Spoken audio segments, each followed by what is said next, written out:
Hello, everyone, and welcome back to Listening English Daily. Listen carefully, and let's learn together. Hello, everyone. Welcome back to our channel. We are so happy you are here tuning in today. I'm Lisa. And I'm Amy. Hello to all our lovely listeners. It is wonderful to spend this time with you today. Yes, it really is. Today we have a very special, long episode for our A1 English learners. We are going to dive deep into a topic that everyone around the world talks about: jobs.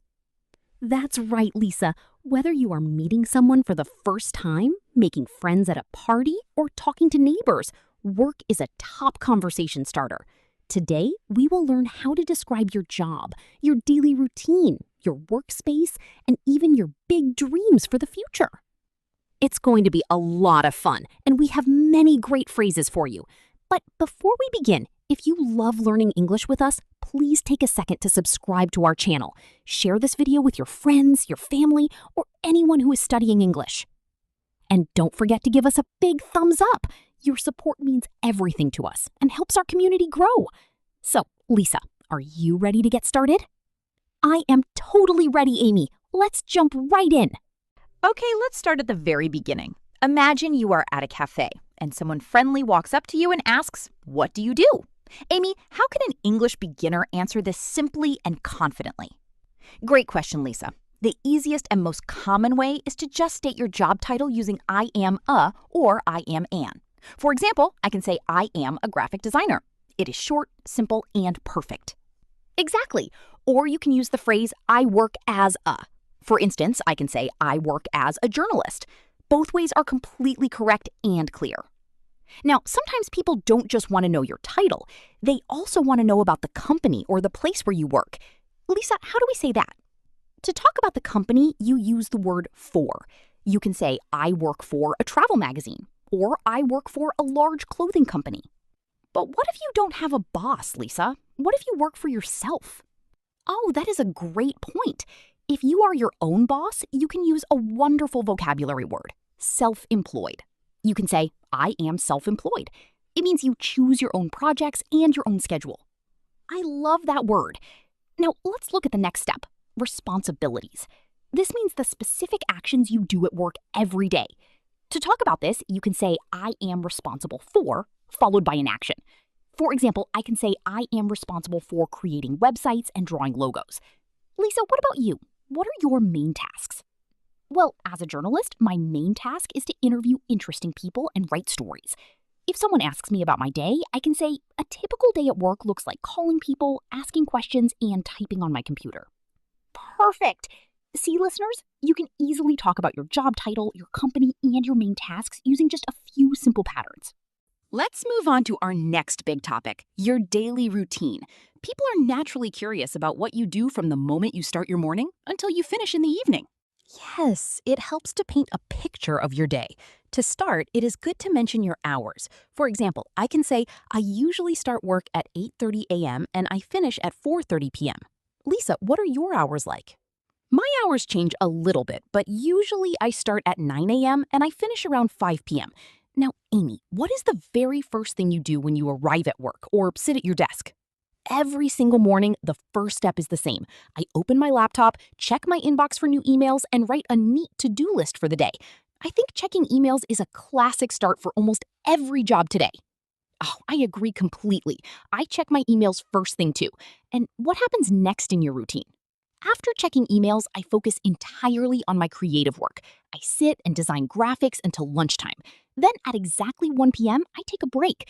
I usually have lunch with my colleagues in the office cafeteria. We eat, chat about our weekends, and laugh. It is a wonderful break. Taking a lunch break with coworkers is so important for team spirit. For me, my afternoon routine is quite different. In the afternoon, I leave my desk. I go out into the city to meet people for my articles, or I attend press meetings. Then I head back and finish my workday. That sounds so active and interesting, Lisa. So listeners, when you want to describe your routine, just think about 3 things: what time you start and finish, what tasks you do before and after lunch, and when you take your breaks. Now, let's talk about where the magic happens: the work environment. Today, workplaces are very different than they were in the past. Amy, where do you physically do your work? I am very lucky because I have a hybrid job. Let's explain that word for our A1 learners. A hybrid job means you split your time. For me, I work 2 days at home in my pajamas and 3 days in a modern office downtown. Hybrid jobs are so popular now. My job is a bit different. I spend a lot of time working on the go, but when I am in the office, it is a very large open space. Oh, let's define open space too. An open space is a big office room with many desks, but no walls or separate rooms between them. Everyone sits together. Do you like working in an open space, Amy? I do. It makes it very easy to talk to people. But speaking of the office, is your workplace formal or informal, Lisa? My office is definitely informal. This means the atmosphere is relaxed. We do not have to wear formal suits or uncomfortable shoes. We can wear casual jeans, t-shirts, and sneakers. It makes working very comfortable. That sounds amazing. My workplace is informal too, which is great because I move around a lot. Now, let's teach our listeners a few essential work words that everyone should know. Boss, the person who manages you and gives you directions. Coworker, the people you work with every day. Client, a customer or a company that pays for your services. Deadline, this is the specific time or date when a project must be finished. Yes, deadlines can be a little scary. For example, I can say, I have a big deadline this Friday, so I must finish my project on time. But another great word is flexible hours. This means you can choose when you start and finish your day within a limit. I love having flexible hours. Let's get a bit personal now and talk about job satisfaction. This just means, do you like your job or do you dislike it? Amy, let's be honest. Do you enjoy your work? I absolutely love my job, Lisa. I feel very happy when I work.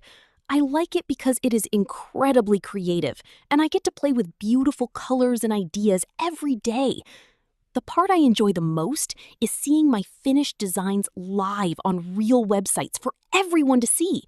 It makes me proud. That sounds incredibly rewarding, Amy, but let's be realistic. Every job has parts that are not so fun.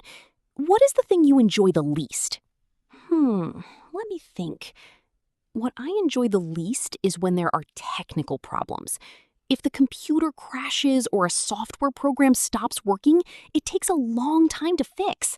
That can be very frustrating. What about you, Lisa? What do you like and dislike? I love my job because it is fast-paced and exciting. I get to meet famous people, travel to new places, and learn something new every single day. It is never boring. And what is your least favorite part? Well, it can be very stressful sometimes.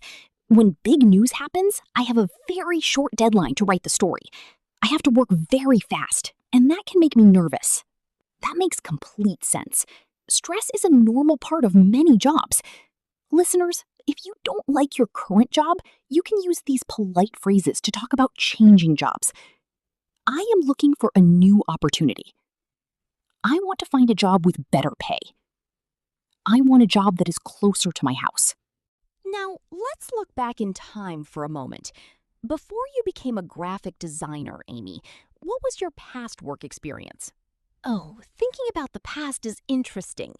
Before this job, I used to work as an assistant in a small photography studio. It was just a part-time job that I did while I was a student at university.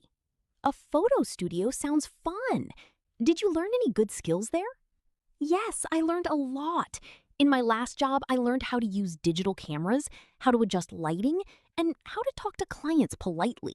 It really helped my career path because photography and graphic design go together perfectly. That is beautiful. It shows how every past job teaches us something valuable. Now, let's look forward into the future. What are your future career goals, Amy? Where do you see yourself in 5 years? In the future, I want to study more and become an absolute expert in my field. My ultimate dream job is to open my own independent design agency and manage a team of creative young women. That is my big dream. What about you, Lisa? What is your future goal? Wow, Amy, I hope your dream comes true. For me, my ultimate dream job is to become an international reporter. I want to travel all over the world, visit different countries, learn about different cultures, and write a famous book about my adventures. Oh, Lisa, that sounds like an incredible adventure. You are an amazing writer, so I know you can do it. Thank you, Amy. Now, before we close our episode today, let's practice how to turn the conversation to the other person. When you meet someone new, you don't want to talk only about yourself. You want to ask them questions too. Yes, asking questions shows that you are polite and interested in the other person. As we said, the number one question is, what do you do? Right. And once they tell you their job, for example, if they say, I am a chef, you can keep the conversation going with these wonderful, friendly follow-up questions. Let's practice them together, Amy. You read one and I will read one. Great. Question number 1. Do you like your job? Question number 2. How long have you worked there? Question number 3. What is a typical day like for you? And question number 4. What is the most interesting part of your job? These questions are excellent because they are simple to ask, but they give the other person a chance to tell a nice story. It keeps the conversation flowing naturally. Wow, Amy, we covered so much information in this long episode today. From job titles and responsibilities to daily routines, workspaces, career goals, and conversation starters. We sure did, Lisa. This episode is packed with useful words for anyone wanting to talk about their professional life in English. Remember, listeners, practice makes perfect. Try to write down a short description of your own job using the phrases we taught you today. Yes, practice every day. And before we say goodbye, please don't forget to subscribe to our channel if you haven't already. Share this video with friends who are learning English and leave a comment below. We have a question for you today. What do you do? Or if you are a student or don't have a job right now, what is your ultimate dream job? Write it in English in the comments. We love reading your replies and connecting with all of you. Thank you so much for joining us today. You did a wonderful job listening. Have a beautiful day, practice your English, and we will see you in our next episode. Bye-bye. Goodbye, everyone.